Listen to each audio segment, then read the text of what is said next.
Assalamualaikum warahmatullahi wabarakatuh. Waalaikumsalam warahmatullahi wabarakatuh.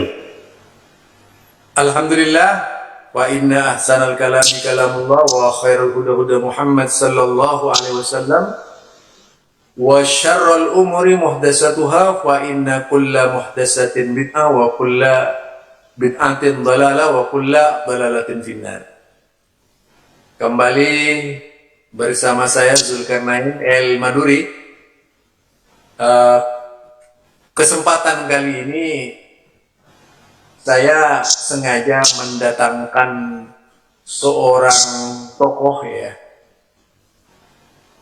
cicit dari seorang pendiri pendiri Muhammadiyah, gerakan dakwah Muhammadiyah.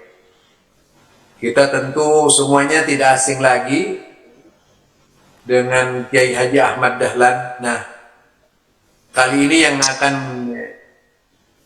kami hidangkan berkaitan dengan cicit Kiai Haji Ahmad Dahlan yang juga akan banyak menanggapi persoalan masa kini yang muncul di tengah-tengah umat Islam, ya. Berbagai macam isu-isu panas yang bergulir tidak tentu arahnya. Insya Allah akan kita bicarakan, termasuk bagaimana manhaj dakwah Muhammadiyah itu. Di depan kita seluruh pemirsa tentunya ada yang belum mengenal beliau, adalah Kiai Haris Darmawan. Beliau tentunya cicit yang sekarang ini lagi tinggal di Brunei Darussalam bersama keluarga di sana. Nah, ini begini Pak Kiai. Mungkin Pak Kiai sudah juga tahu, ya, berkaitan dengan isu-isu yang muncul di tengah-tengah umat Islam, terutama dengan perkataan seorang tokoh yang diilu-ilukan di luar sana, itu namanya sudah tidak asing lagi di kalangan YouTuber, yaitu Islah Bahrawi, termasuk salah seorang staf asli BNPT. Tetapi kadang-kadang beliau sebagai seorang panutan itu Pak Kiai berbicara tanpa kendali, terutama berkaitan dengan isu, yaitu isu yang mengatakan belajar kemanusiaan dulu sebelum belajar agama. Kira-kira kalimat ini benar tidak Pak Kiai?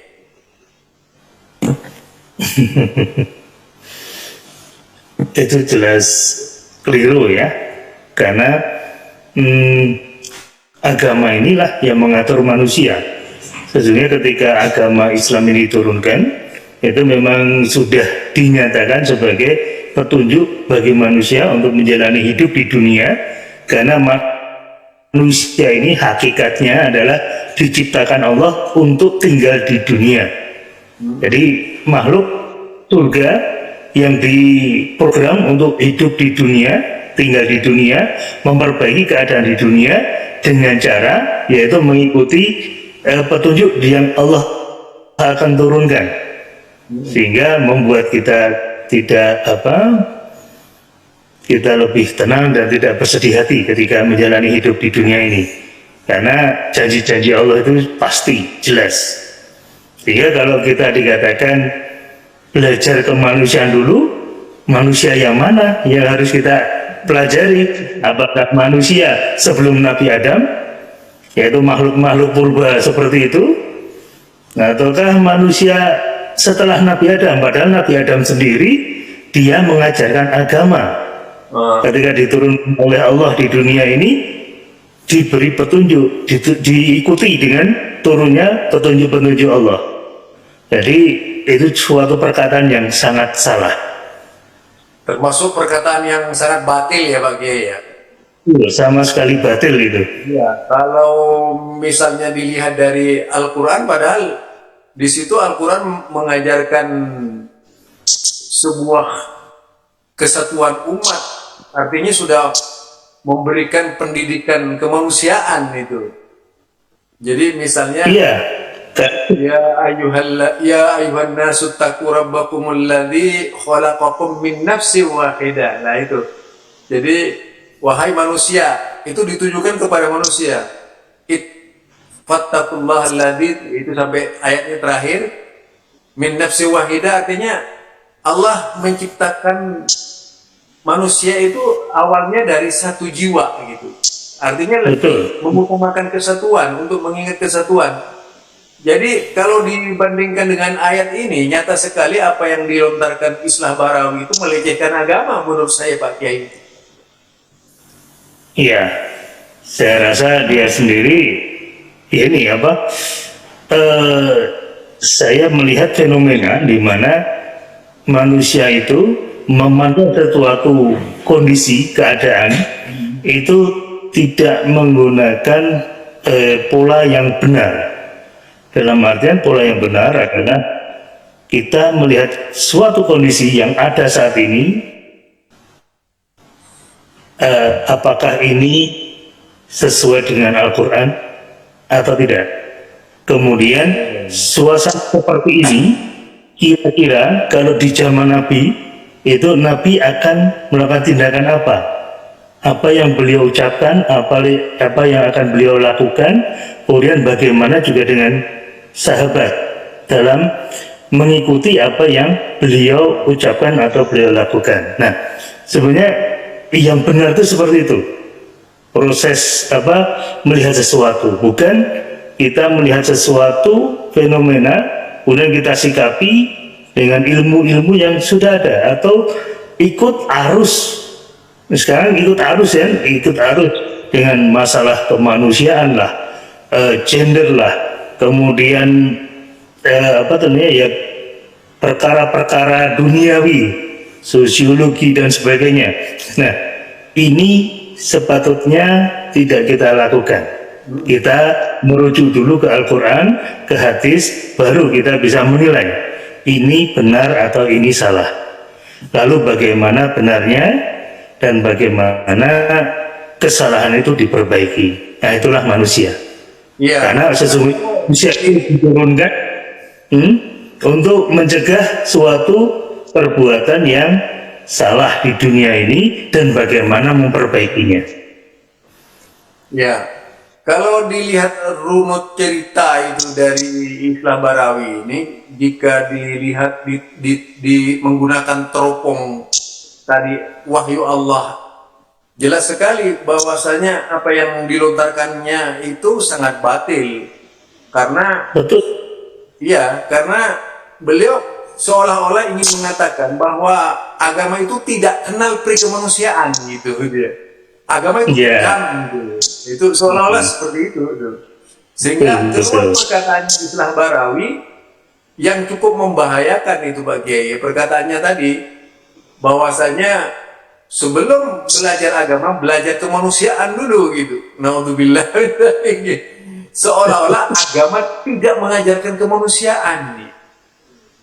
Nah, ini sebenarnya banyak sudah perkataan, bahkan dulu kan Islah Barawi juga menyebutkan bahwasanya agama itu candu gitu kan, mewakili barat terus dia pemikirannya. Ini bagaimana Pak Kiai dengan sikap sekarang yang terjadi, tanggapan-tanggapan yang dilontarkan oleh Islah Barawi misalnya terhadap orang yang menggagas pemikiran-pemikiran khilafah lalu dibenturkan dengan analisisnya, pemikirannya terhadap misalnya pemerintahan Abu Bakar, terhadap pemerintahan Umar, terhadap pemerintahan Utsman, terhadap pemerintahan Ali, di mana terjadi kegoncangan-kegoncangan di dalamnya, lalu dikatakan itu bukti bahwa khilafah tidak memberi kedamaian kepada umat. Selalu muncul persoalan-persoalan.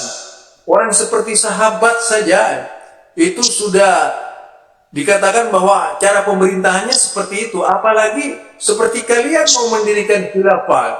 Nah, menanggapi pemikiran seperti ini bagaimana bagi? Baik.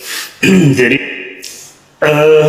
kalau kita menilai sebagai orang modern tanpa itu memang seperti itu.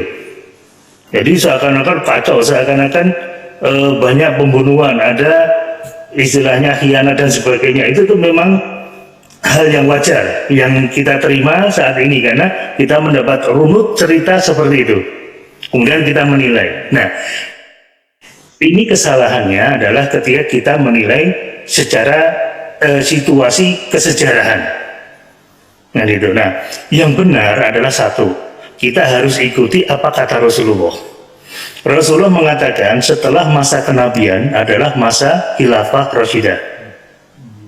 Nah, kemudian Rasulullah pun waktu naik di Bukit Uhud bersama Abu Bakar, bersama Umar dan Utsman, waktu itu kan Bukit Uhud berguncang, gempa.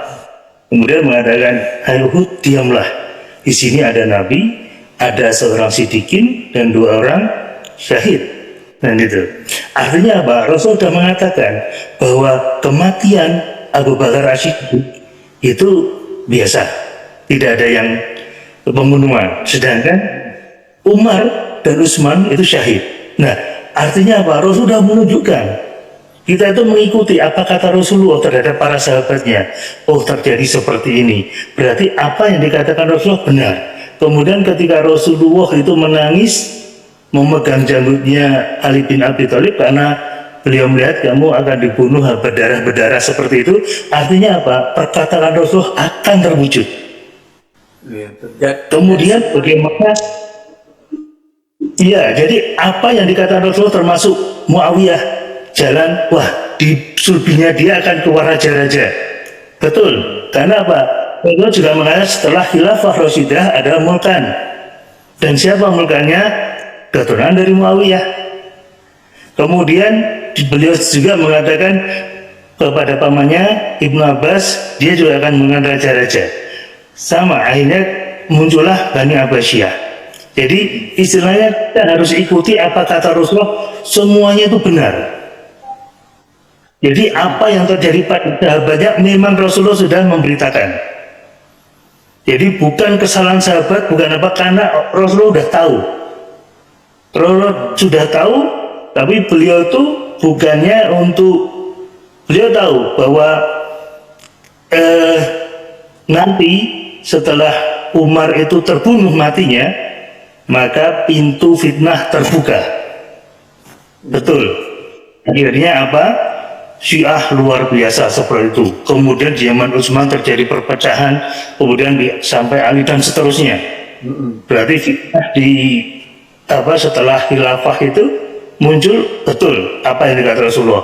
Kemudian Rasulullah pun ketika sujud 3 kali, dan satu yang permintaan tidak diterima adalah ketika supaya umatnya tetap bersatu. Hanya dan itu tidak diijabahi oleh Allah, karena memang apa?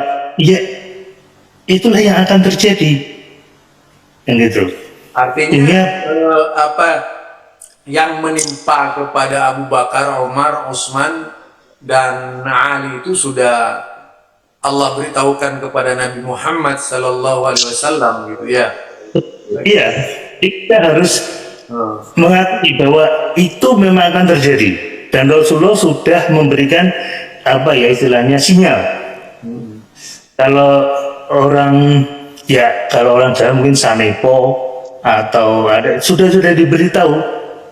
Dan termasuk Ali pun menyatakan saya ikhlas, bahkan mengatakan apakah saya ketika meninggal itu masih dalam keadaan iman atau tidak, kemudian tetap iman. Ali ridho atas apa yang dikatakan Rasulullah. Jadi kita itu harus mempelajari apa yang dikatakan pasti benar. Satu, itu yang harus kita pegang. Masalah orang menilai terjadi seperti ini itu penilaian kamu, kan gitu. Yang benar apa kata Rasulullah benar terjadi, termasuk nanti wujud khilafah terakhir muncul, berarti akan muncul walaupun ditentang semua orang di dunia ini, semua banyak orang Islam menentang, tetap akan muncul. Karena apa? Sudah terbukti apa kata Rasulullah sejak sebelum beliau meninggal dan setelah meninggal itu semuanya terbukti. Itu yang harus kita pegang. termasuk cucu-cucunya meninggal karena apa? Menjadi penghulu pemuda syuhada kan gitu. Artinya apa? Mereka meninggal dalam keadaan bukan yang wajar, tapi terbunuh. Nah, jadi itu yang harus menjadi pegangan kita. Kita tidak boleh menilai sahabat itu dengan sesuatu yang buruk. Karena apa? Seburuk-buruknya sahabat, kita masih tetap buruk dari mereka. Kita nggak bisa ini keimanan mereka, dan apalagi kita memburuk-burukkan orang yang sudah dijamin masuk surga. Itu nggak Ya, boleh. memburukan sahabat, menganggap sahabat begini, wah itu kan banyak sudah Pak Kiai. Ya. Biasanya cara berpikir liberal mereka ini yang selalu memotivasi mereka untuk senantiasa berujar kata seperti itu. Ya, jadi apa? Syiahnya kuat. Jadi Hanya ya, kuat gitu Pak Kiai. Jadi seolah-olah akal kita itu mampu menerobos batas-batas yang dijadikan sekat oleh Allah Subhanahu wa taala. Wah, ini iya, lagi Pak Kiai. Ini saya melihat kemarin ya. Kita kenal yang namanya Buya Syukur lagi itu. Aduh, tapi Buya Syukur ini mendapat kritikan dari Pak Ndul itu, Pak Ndul. Kita tahu Pak Ndul ini salah seorang YouTuber di mana ya? Kalau di Surabaya di mana itu? Yang ininya banyak, subscribernya banyak lah. Nah, itu iya, iya, beliau ternyata orang yang memiliki pemikiran luas Pak Kiai berkaitan dengan Buya Syukur, di mana bahwasanya akal itu dianggap lebih hebat dari agama, begitu Pak Kiai. Kalau Buya Syukur itu, jadi mempersepsikan akal di atas segalanya gitu. Artinya Buya Syukur di matanya Pak Endul itu hampir ini ada kaitannya juga dengan Islah Barawi, karena memang kalau kita lihat tadi Islah Barawi itu kan selalu mengandalkan akal, betul. logikanya ke sana gitu. Nah, Iya, sampai pada titik menuhankan akal yang terjadi itu ya, Pak Kiai. Nah, dari sisi pandangan Pak Kiai, perkataan-perkataan yang lebih mengutamakan akal dengan merendahkan Quran dan As-Sunnah Nabi ini bagaimana Pak Kiai? iya. Saya rasa kita pernah mempelajari soal Mu'tazilah kan, Ustaz. Jadi orang-orang seperti itu muncul juga akhirnya. Jadi apa yang terjadi zaman dulu yang orang-orang suka mengedepankan akal muncul juga di saat ini. Jadi tantangan saat ini memang luar biasa. Dan apalagi terus terang saya memang melihat mereka hanya pandai retorika. Retorika tidak diikuti, jadi tidak diawali dari dalil dulu, tapi mereka retorika dulu, kemudian mencari pembenaran dengan dalil-dalil. Nah, ini yang banyak terjadi.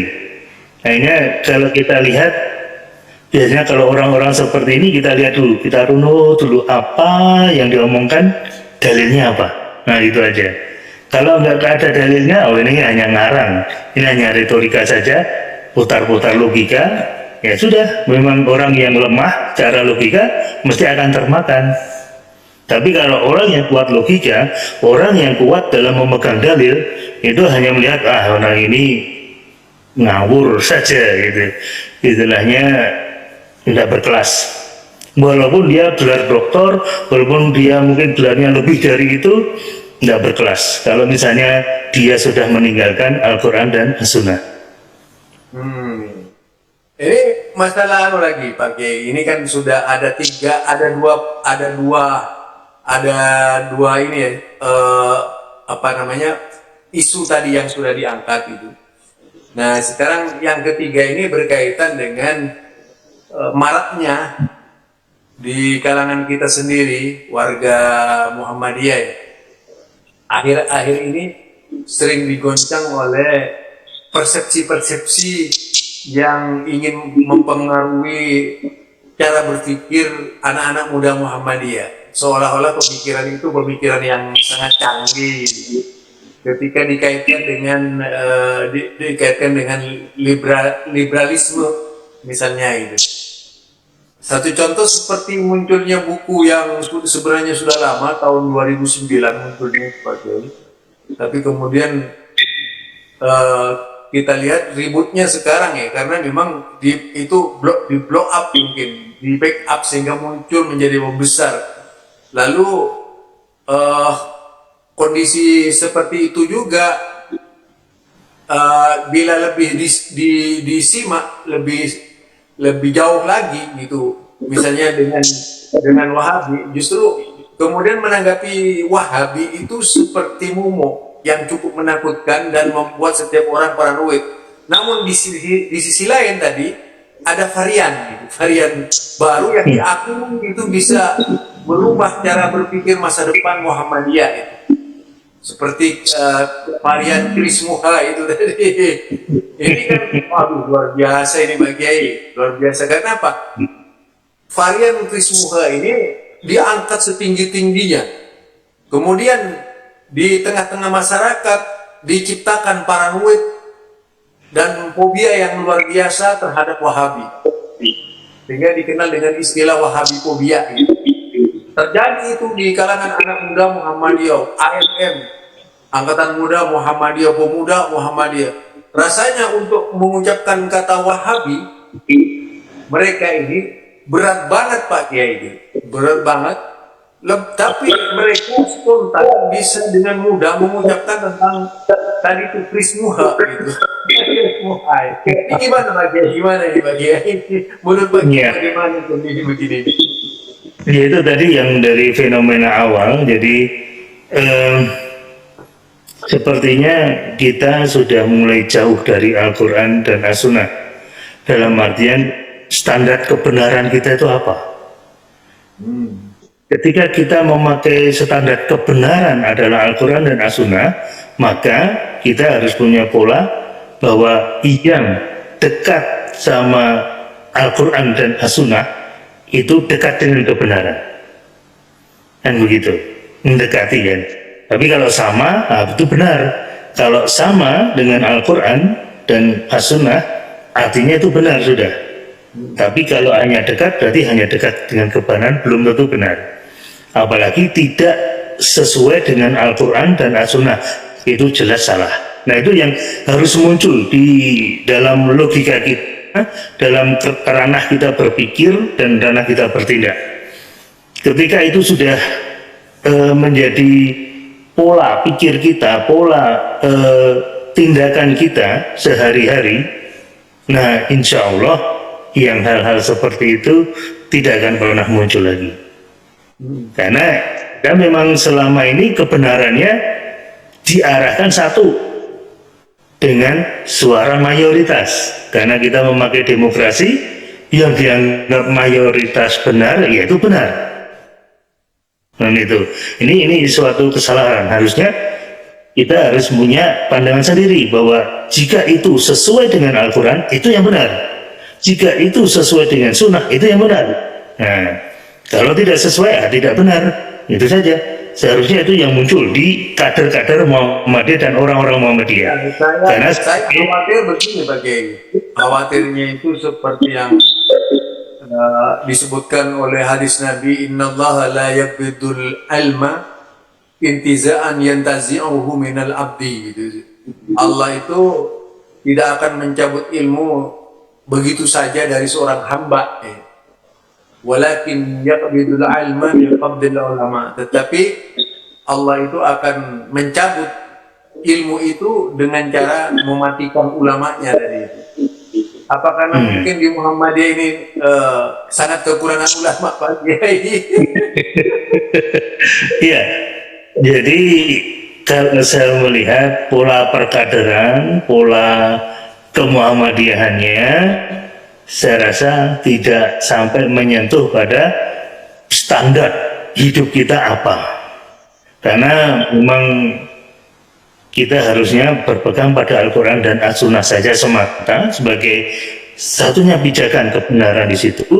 Kemudian saya pun merasa bahwa tidak semua orang Muhammadiyah itu khatam membaca Al-Quran dengan terjemah. Kalau dia pernah membaca Quran dengan terjemah sampai khatam, itu paling enggak mesti ada rasa-rasa yang berbeda ketika melihat fenomena seperti ini.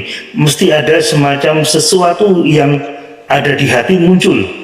Kemudian di akal pun kita akan mengolah dengan pemahaman agama yang pernah kita dapat. Apakah itu dari Al-Qur'annya, tafsirnya, atau dengan hadisnya. Itu nanti akan terolah sendiri. Tapi kalau membaca Al-Quran saja tidak pernah, apalagi membaca terjemah saja tidak pernah sampai akhir, sampai khatam, apalagi membaca tafsirnya pun juga tidak pernah, gimana kita bisa memegang Al-Quran dengan benar, bagaimana kita bisa menilai sesuatu sesuai dengan Al-Quran kalau kita tidak pernah tahu isi Al-Quran. Istilahnya kalau hanya membaca khatam saja, ya maaf, itu macam burung beo. Dia bisa membaca, tapi dia tidak tahu maknanya. Nah, yang penting adalah kita itu tahu maknanya, tahu artinya apa yang kita baca. Itu yang harus ditekankan saat ini. Karena kalau kita tidak tahu isi Al-Quran sama sekali dari Al-Fatihah sampai Anas, bagaimana kita bisa menilai dunia ini dengan benar? Itu akhirnya muncul ketika dibelokkan dengan orang-orang yang maaf, mereka pandai baca kitab kuning itu, sehingga kita merasa sudah inferior karena kita sudah tidak bisa membaca Al-Quran, apalagi kitab kuning kan gitu, sehingga kita dibelok sedikit ya sudah busuk kita tersesat sudah. Tapi kalau kita paling tahu Al-Quran tuh artinya dulu sepertinya ini, pernah ada kisah, nah kan, kisah dari Fir'aun, kisah dari Namrud, kisah dari Abraha, di mana superpower yang salah itu seperti ini, akibatnya seperti ini terhadap masyarakat dan bagi mereka seperti apa. Kemudian ada pula superpower yang beriman seperti Iskandar Zulkarnain, bagaimana dia bisa menguasai timur sampai barat, membuat perlindungan penduduk dari Ya'juj dan Ma'juj. Kemudian bagaimana Nabi Yusuf yang bisa mengelola perbendaharaan negara sampai melewati masa musim paceklik 7 tahun. Bagaimana Nabi Daud mengelola negara, Nabi Sulaiman sampai menguasai bangsa jin dan teknologi yang begitu tinggi sehingga bisa menguasai angin, bisa menguasai segala binatang dan sebagainya. Nah itu semua di Al-Quran ada. Dan itu kalau kita tidak pernah membacanya, kita nggak pernah tahu mana pemerintahan yang salah, mana pemerintahan yang benar, dan bagaimana konsekuensinya. Nah, kita boleh menilai pemerintahan begini dan begitu karena kita menilainya secara demokrasi. Kita tidak pernah menilainya secara Al-Qurani. Ini yang terjadi di kader-kader kita pun seperti itu. Akhirnya ketika ada kerentak ya, dalam artian ini sesuatu yang salah, ini harus diperbaiki, tapi polanya perbaikan adalah tetap dalam nuansa demokrasi, bukan nuansa Islami lagi, apalagi Quran. Nah ini yang perlu kita benahi saat ini, bagaimana kita memahami Al-Quran dan bagaimana kita menilai dunia ini dengan kacamata Al-Quran, bagaimana kita bertindak sebagaimana para sahabat. Kalau kita lihat tuh bagian dari kalangan muda-muda Muhammadiyah, keinginan untuk belajar Al-Quran itu sepertinya sudah sirna. Mereka lebih banyak membaca buku-buku yang isinya dianggaplah viral, kemudian aktual, meskipun yang nyusun itu bukan orang Islam gitu. Itu kadang lebih tertarik ke sana ya, berkaitan dengan Ada gini tak? Ini yang terjadi masalahnya begini, ketika para ilmuwan kita, istilahnya kader-kader itu kan juga mereka belajar ada yang sudah setingkat master, ada yang doktor, ada yang menuju profesor. Itu ingat bahwa mereka itu harus mencari kredit dan itu nilainya dari ketika itu menulis jurnal, menulis karya ilmiah dan masuk ke jurnal. Dan ingat, jurnal itu seperti apa? Jurnal mereka punya tatanan sendiri, punya tata nilai sendiri, sehingga kita harus ikut mereka. Nah, yang pelajaran Islam itu kan ikut jurnal-jurnal Barat sana, sehingga harus ikut ciri khas yang mereka inginkan. Islam yang seperti liberal seperti itu. Nah, akhirnya ketika kita menapak dari S1 menjadi master, karena dengan mengisi jurnal itu, kemudian kita menjadi doktor, kita menjadi profesor, dan tulisan itu agak-agak menyimpang dari Islam, karena memang itu yang diinginkan dari pemilik jurnal itu. Dan ketika kita menulis sebagai seorang ilmuwan, kita harus mempertahankan isinya. Nah, mempertahankan isinya itu hanya kita ikut menyimpang di situ. Karena nanti kalau kita itu berbeda dengan apa yang ditulis dalam jurnal, nah itu kan dikatakan, nah kamu bukan ilmuwan yang benar, kamu sudah menyalahi kan gitu. Nah, akhirnya kita itu tergiring ke sana, karena kita nggak ada jurnal yang istilahnya jurnal memurnikan Islam, itu nggak ada. Yang akhirnya nanti menelurkan master, doktor, dan profesor yang memurnikan Islam, nggak ada. Nah, itu yang nggak ada ya. Jurnal-jurnal seperti ini. Nah, yang ada jurnalnya adalah jurnal untuk merusak Islam, dilakukan oleh orang-orang Islam sendiri, oleh intelektual Islam sendiri. Dianggap berkemajuan itu Pak Kiai, jurnal yang dianggap berkemajuan tapi merusak Islam. Nah itu, jadi kita sendiri tidak sadar seperti itu. Jadi sehingga seharusnya kita membuat jurnal memurnikan Islam. Jadi orang intelektual, tapi memang itu nggak akan diakui oleh mereka. Saya yakin tidak akan diakui, cuma itu harus kita bangun. Supaya apa? Supaya kita punya ulama yang benar, punya intelektual yang benar, intelektual agama. Sekarang intelektualnya yang model hanya dosen semacam itu, karena ikut jurnal apa yang mereka tulis, apa yang sudah diploki sama Barat itu, karena sudah sesuai dengan keinginan mereka, dengan mereka karya ilmiah sesuai dengan tata nilai jurnal yang mereka buat. Akhirnya kita rusaknya di situ, dan mereka akan mempertahankan apa yang mereka tulis. Tidak mungkin mereka ini sekedar saya dapat profesor, terus kemudian saya tetap Islam yang benar, nggak mungkin. Harus dipertahankan sebagai etik mereka gitu. Betul. Jadi itu menjadi sikap intelektual mereka dan sikap mereka dalam Islam. Inilah sebenarnya jebakan-jebakan yang sangat halus tapi mematikan. Dia menganggap tulisannya tidak ideologis gitu. Betul ya. Ya, yang harus diyakini oleh setiap pembaca Muhammadiyah dan harus mendukungnya gitu. Betul, apalagi kader-kader mudanya kan melihat mereka, wah mereka berhasil menulis di jurnal yang top kan itu. Saya juga harus bisa menulis ya, untuk menjadi penghafal Quran. Jurnal yang berkaitan dengan umum, sosiologis gitu ya. Itu pun dengan ilmu komprehensif gitu. Betul ya, macam dulu pernah muncul tafsir hermeneutika. Ya kan itu karena dari kelompok liberal itu supaya mereka banyak menulis jurnal soal hermeneutika itu supaya bisa masuk ke dalam jurnal yang topnya mereka. Nanti dikritisi sama profesor-profesor mereka, dikasih bumbu-bumbu, di ya pokoknya di bumbung-bumbung atau diumbul-umbulkan kan begitu kan.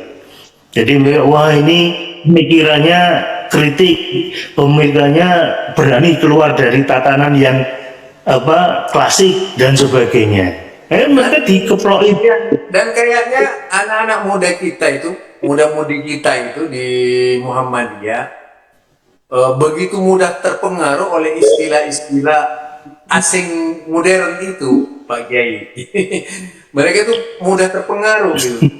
Termasuk tadi berkaitan dengan filsafat tadi itu, rupanya seringkali menjadi kacamata mereka untuk melihat agama. Jadi mereka sudah tidak lagi menggunakan disiplin agama itu sendiri, tapi menggunakan disiplin luar agama untuk melihat agama. Pada akhirnya melahirkan gagasan-gagasan yang bertolak belakang dengan kemauan agama, tetapi dipaksakan itu bisa diterima oleh agama berdasarkan asumsi mereka gitu. Wah, gawat tuh Pak Kiai mereka ini gitu. Jadi rusaknya Islam ya karena seperti itu, ketika kelompok-kelompok dungo kata Rocky Gerung ya, kata Rocky Gerung itu, kelompok-kelompok dungo menguasai sebuah sektor pemahaman terhadap agama dan sebagainya, terutama kalau kita itu agama gitu. Nah, ketika orang-orang yang dungu itu menguasai agama, lalu agama dipersepsikan harus seperti mereka gitu. Yang berusaha seperti itu. Ya, di mana-mana akhirnya terjadi, yaitu tadi terjadi mendistorsi bahwa agama ketika melalui sebuah proses bertele-tele berkaitan dengan hadis Nabi ini menjadi tidak ilmiah bagi mereka, yang begitu ilmiah menjadi tidak ilmiah dan tidak dipakai oleh mereka. Lalu aktualisasi cara-cara mereka untuk melihat agama. Ini kelompok muda Islam di Muhammadiyah seperti itu, yang seharusnya ini tidak terjadi di kalangan muda ya. Jadi distorsinya kuat. Dan ini betul. Ada terjadi pembiaran gitu. Terjadi pembiaran. Ya karena itu masuk kurikulum dalam mereka belajar kan. Jadi istilahnya kita mulai memperbaiki dari kurikulumnya sudah salah, kemudian membuat cara penulisan Islam yang salah, menilai Islam dari sudut yang salah, ya akhirnya salah, semuanya salah kaprah gitu. Jadi tidak dibenarkan lagi sesuai dengan apa yang diinginkan oleh Al-Quran dan As-Sunnah, dalam artian kalau benar itu sesuai dengan Al-Quran, kemudian sesuai dengan apa dikatakan hadis, dan sesuai dengan apa yang dilakukan para sahabat yang dalam bimbingan Muhammad. Itu yang benar. Mereka harusnya kan standarnya al-haqqu min rabbika gitu. Itu harus menjadi rumusan bahwa kebenaran itu dari Tuhan kalian, bukan dari kita gitu. Harusnya itu yang menjadikan patokan. Itu kan Al-Quran sendiri mematok harga seperti itu, al-haqqu min rabbika. Tapi kemudian ada sisipan kebenaran yang dibuat oleh kita untuk mengalahkan Quran. Ini yang banyak terjadi nih. Ya, itu sisi-sisi yang seperti itulah yang masuk dalam kurikulum pendidikan kita, dan itu yang bisa dalam jurnal-jurnal yang dibuat oleh mereka sebagai dapat kredit poin untuk mencapai tingkatan yang lebih tinggi. Sehingga nanti dibuat abstrak, yang sehingga hal ini menjadi suatu pembahasan yang terus-menerus terjadi di kalangan masyarakat Muhammadiyah itu. Seolah-olah itulah Muhammadiyah, padahal bukan gitu. Iya. Jadi istilahnya mereka menunjukkan kebenarannya apa, karena jurnal saya diterima gitu loh. Iya. Ini tuh saya diterima oleh jurnal yang mengoreksi oleh profesor. Saya kan sudah diterima komplot, saya dihargai kok, saya dapat penghargaan tinggi dan sebagainya. Jadi mereka memposisikan nabi-nabi yang yang harus diikuti, memposisikan nabi-nabi yang harus diikuti karena tadi mendapatkan kehormatan dari perguruan tinggi mereka, lalu mengangkat dirinya itu sederajat dengan nabi, tak boleh diprotes. Kalau diprotes, ya ngomongnya, oh itu kan tidak membaca buku saya secara selesai gitu. Ya, Sudah dibaca. Ya kalau diprotes kan begitu. Oh itu kan iya. tidak membaca buku saya secara sampai selesai. Coba baca Nah. sampai selesai. Nah itu Pak Kiai. Iya itu, karena dengan begitu kalau kita terus membenarkan apa yang mereka tulis yang sesuai kaidah dari jurnal yang akan mereka apa namanya mendapatkan kredit poin. Nah, karena apa? Yang benar itu sesuaikah dengan Al-Quran, dengan isi Al-Quran, dengan hadis? Kalau nggak sesuai, ya itu salah sebetulnya, kan begitu. Iya, Ya, harusnya. Tapi mereka Iya. ini enggak sudah menganggap Sudah ya, sudah antipati. menganggap perkataannya sendiri lebih hebat dari Al-Quran. Ya, ya itu salah satu ya kesombongan intelektual yang sedang melanda kita ya. Ya kita harus pahami. Keangkuhan intelektual. Ya, jadi karena dia sudah mulai berani. Kenapa begitu? Karena mereka berani mengesampingkan Al-Quran. Mereka berani mengesampingkan hadis. Seperti Islah Bahrawi. Dia tidak melihat hadis Rasulullah tentang kebenaran-kebenaran masa depan dari hadis-hadis tersebut, tapi langsung dia menilai dari peristiwa itu. Itu istilahnya kan dia kacamata barat, kacamata barat, kacamata Amerika, kacamata orientalis, Pak Kiai. Ya tidak mungkinlah seorang Islah Bahrawi itu bisa menatap Islam positif, nggak bisa itu. Nah, bisa-bisa juga dia melihat mata Islam tapi dari kelompok yang dia sukai. Nah, itu pun tidak 100%. Tidak 100%. Satu contoh saja, bagaimana dia melakukan benturan dengan Sidogiri, lalu si Islah Bahrawi ini mendapat tamparan keras dari Kiai masih keturunan Kiai Haji Muhammad Khalil Bangkalan yang tinggal di Lerpa Bangkalan itu. Dan itu dapat tamparan keras. Ini satu bukti bahwa cara berpikir Islah Bahrawi itu kadang-kadang frontal. Seolah-olah kiai-kiai di matanya itu bodoh semua itu. Yang pandai saya gitu. Padahal cuman dia tidak beda dengan seorang yang orasi, ujung-ujungnya menjual obat itu bagi. Iya, istilahnya itu sama kan. Jadi di semua ormas saya rasa semua sama. Iya. Jadi ketika mengolah kata, tapi contoh konkret dia pada mengolah kata yang barangkali menganggap agak Tuhan sudah mati gitu. Iya, karena dianggap misalnya ada kasus di perpecahan di masa Utsman dan Ali, nah, itu salah Islamnya kan, bagaimana gitu. Itu salah Allahnya. Yang salah ini Islam ini ingin memposisikan bahwa Islah Bahrawi ini Islam gara-gara Islam gitu, nggak kenal kemanusiaan gitu. Seperti itu semua. Kalau melihat dari perkataan ya, karena tadi menilai bahwa sebelum belajar agama harus belajar kemanusiaan. Jadi seolah-olah Islam itu tidak mengenal kemanusiaan gitu. Ya, jadi kalau kita ikuti alurnya apa kata Rasulullah, bagaimana Khalifah Rashidah itu pindah ke akhirnya jadi Muawiyah Bani Umayyah, itu kan artinya memang ada peristiwa-peristiwa yang menyebabkan Bani Umayyah itu naik. Ya, peristiwanya apa? Yaitu ada kerusuhan-kerusuhan di mana mulai terbongkar pintu fitnah itu tidak bisa tertutup lagi. Kalau menurut saya Pak Kiai begini, kalau dilihat misalnya di Bidayah wan Nihayah yang ditulis oleh Ibnu Katsir itu ya, itu kitab Sirah Nabawi yang berkaitan dengan kisah awal para sahabat Nabi dan sebagainya.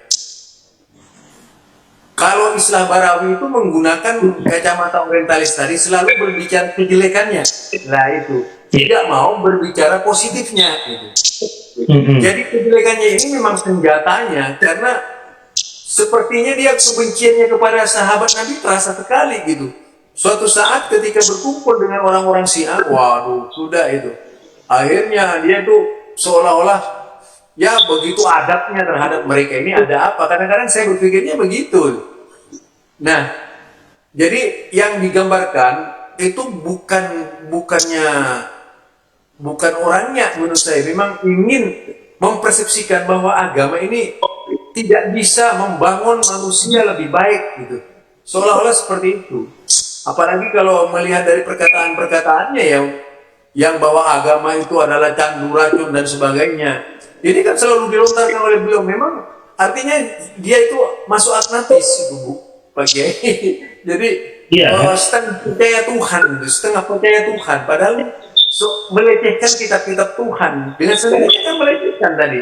Orang itu tidak pernah kalau dia melecehkan agama. Dia contohnya seperti tadi, dia mengatakan bahwasanya kemanusiaan, belajar kemanusiaan dululah sebelum belajar agama gitu.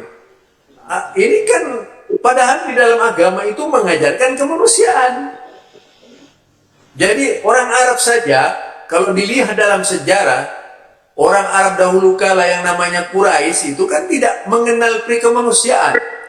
Antara satu dan lainnya saling jotos pada waktu itu. Begitu datang Islam, perselisihan selesai. Nah, sebenarnya siapa yang mengajarkan kemanusiaan kan Islam. Ya kalau misalnya ada oknum berbuat aniaya di dalam Islam, janganlah kemudian Islamnya dibawa-bawa gitu. Tetapi orang yang menggunakannya itu yang disalahkan. Itu pun melihat kadarnya, siapa yang berbuat itu.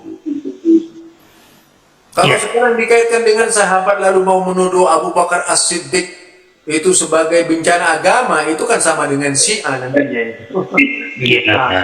Iya padahal Umar bin Khattab, Utsman bin Affan. Saya tadi itu kan juga sempat debat pagi dengan orang Syiah tadi sore itu di WhatsApp. Ketika mempersepsikan Ali bin Abi Thalib, kalau khalifah yang 3 orang itu tidak otoritas dari Allah katanya. Wah, coba Pak Kiai. Aneh kan? Jadi kalau 3 orang khalifah, Abu Bakar, Umar, Utsman itu tidak otoritas dari Allah. Yang otoritas dari Allah hanya satu, Ali bin Abi Thalib. Ini mereka cara berpikirnya, cara meracun orang ya. Nanti saya bantah. Kalau memang itu otoritasnya dari Allah, mengapa harus melalui 3 proses? Mengapa kemudian Ali terbunuh juga? Kita bilang gitulah. Akhirnya itu kepada dia itu. Coba dijawab, itu nggak dijawab Pak Kiai. Jadi sampai saya menuntut jawaban nggak bisa dia jawab. Coba jawab. Masa kalau memang dia otoritas harus menunggu 3 khalifah? Kan Ali sudah dimandat oleh Ali sudah dimandat lah oleh Allah kepada Rasulullah untuk mengganti Rasulullah misalnya. Apanya yang perlu ditakutkan? Dan harus memproklamirkan dirilah di tengah-tengah umat. Hei umatku, atau wahai sahabat-sahabatku, saudara-saudaraku, bukankah kalian mendengar langsung dari Rasulullah bahwasanya saya sudah dilantik sebagai pengganti Rasulullah Sallallahu Alaihi Wasallam? Mengapa itu tidak dikatakan oleh Ali bin Abi Thalib ketika Abu Bakar mendirikan khilafah? Dia bilang gitu. Nah itu nggak terjawab oleh mereka, itu nggak terjawab. Misalnya, Anda itu bodoh. Nah jawaban bodoh akhirnya. Mentok begitu saja. Iya. Jadi orang banyak tertipu di situ Pak Kiai. Betul. Jadi ini jadi yang harus diperbaiki di Muhammadiyah itu adalah satu, mulailah memahami Al-Quran dengan terjemahannya. Karena paling tidak kita tahu isi Al-Qurannya dan apa arti dari Al-Quran itu, sehingga kita paling tidak ada bekas-bekasnya dalam hati kita, dalam akal kita, sehingga kita bisa menilai dunia ini lebih baik. Kemudian jangan pula kita mencela para sahabat, orang-orang yang sudah terkategorikan orang beriman itu tak boleh dicela, karena kita itu belum ada sekupu hitam dari mereka, tidak ada iman kita. Nah, itu yang perlu kita tegaskan lagi ke kader-kader kita, karena kalau kita sudah mulai berani mengkritik bahwa menyalahkan Utsman, menyalahkan Ali radhiyallahu an, itu artinya kita sudah suul adab terhadap mereka. Kita sudah bukan lagi orang Muhammadiyah. Karena siapa yang mau diikuti dari Muhammadiyah ini kalau orang-orang yang beriman itu kita celah? Tidak bisa, tidak boleh itu. Ini yang mulai muncul saya rasa di kalangan pemuda-pemuda kita, karena berani mengkritik para sahabat, ikut apa kata orang-orang Syiah, tercemar di situ. Dan di situ mereka punya pelindungan, yaitu jurnal-jurnal itu tadi. Nah, jurnal ini, profesor-profesor ini udah mengakui yang itu. Nah, inilah jebakan-jebakan kita dalam bidang intelektual, sehingga kita secara tidak sadar bisa murtad tanpa sadar itu. Ini bahaya juga. Barangkali ini perbincangan kami ya dengan Cicit Kiai Haji Ahmad Dahlan. Beliau sementara tinggal di Brunei Darussalam sebagai seorang dokter di Brunei Darussalam. Tentu pembekalan yang diberikan oleh beliau kepada kita sekalian tidak lain agar kita di dalam berislam, berorganisasi lebih terarah kepada husnul adab, bukan su'ul hadab. Itu yang pertama. Yang kedua, yaitu makin kualitas dari iman yang dimilikinya, bukan hanya kuantitasnya tapi juga kualitasnya, sehingga bisa dijadikan dasar dari perjalanan kita sebagai seorang muslim. Yang ketiga, agar kita itu makin mempererat lagi kualitas persaudaraan sebagaimana yang dibangun oleh agama, yang dibangun oleh Islam. Karena Islam ini terus terang saja mengakui eksistensi persaudaraan, juga mengakui kemanusiaan yang sangat luar biasa. Membunuh satu orang saja di dalam Islam sama saja dengan membunuh sekian banyak orang. Itu hebatnya Islam, sehingga kemanusiaan di dalam Islam tidak bisa dibandingkan dengan kemanusiaan yang diciptakan oleh manusia. Tidak ada tolok bandingnya. Barangkali ini kesimpulan, mudah-mudahan kita seluruhnya bisa mengambil pelajaran dari apa yang disampaikan oleh beliau. Saya dan Bapak Kiai Haris Darmawan dari studio ini ucapkan subhanakallahumma wa bihamdika asyhadu an la ilaha illa anta astaghfiruka wa atubu ilaik. Assalamualaikum warahmatullahi wabarakatuh. Sudah Pak Kiai. Waalaikumsalam warahmatullahi wabarakatuh. Temannya mau dimatikan.